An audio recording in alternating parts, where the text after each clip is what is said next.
Back to updates. Khammam జిల్లా తెల్లాడ ఎనుకూరు మండలాల్లో 3వ విడత గ్రామ పంచాయతీ ఎన్నికల సందర్భంగా పోలింగ్ సిబ్బందికి మెటీరియల్ పంపిణీ చేశారు. ఎన్నికలు సమగ్రంగా నిర్వహించేందుకు అధికారులు సర్వం సిద్ధం చేశారు.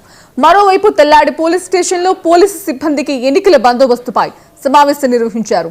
ఈ సందర్భంగా జిల్లా law and order additional DCP Prasadarao మాట్లాడుతూ పోలింగ్ సమయంలో ఎటువంటి అవాంఛనీయ సంఘటనలు జరగకుండా బందోబస్తు ఏర్పాటు చేస్తున్నామని చెప్పారు.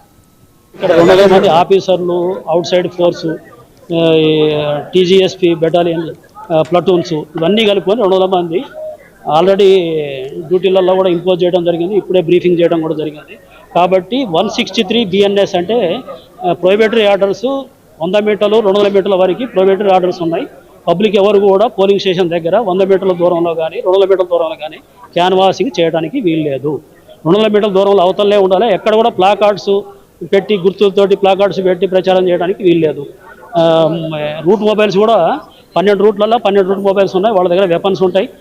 వాళ్ళకి వెహికల్స్ కూడా ఇచ్చినాం. దానికి విహెచ్ఎఫ్ సెట్ ఉంటుంది. అందరూ కూడా రూట్లలో తిరుగుతుంటారు. ఇప్పుడు ఇక్కడి నుంచి పోయిన తర్వాత పోలింగ్ మెటీరియల్ పోలింగ్ స్టేషన్ సిబ్బంది పెట్టిన తర్వాత రీచ్ అయిన తర్వాత పోలింగ్ స్టేషన్ లొకేషన్లో రీచ్ అయిన తర్వాత నైట్ మొత్తం ఇక్కడనే ఉంటారు. రేపు మార్నింగ్ నుంచి రేపు మిడ్ నైట్ వరకు కూడా పోలీసు అవైలబుల్ ఉంటుంది. ఎక్కడ కూడా పోలింగ్ రిజల్ట్ డిక్లరేషన్ అయిన తర్వాత ర్యాలీస్కి పర్మిషన్ లేదు. ఎవరన్నా ర్యాలీస్ పర్మిషన్. కామారెడ్డి జిల్లాలో రేపు జరగనున్న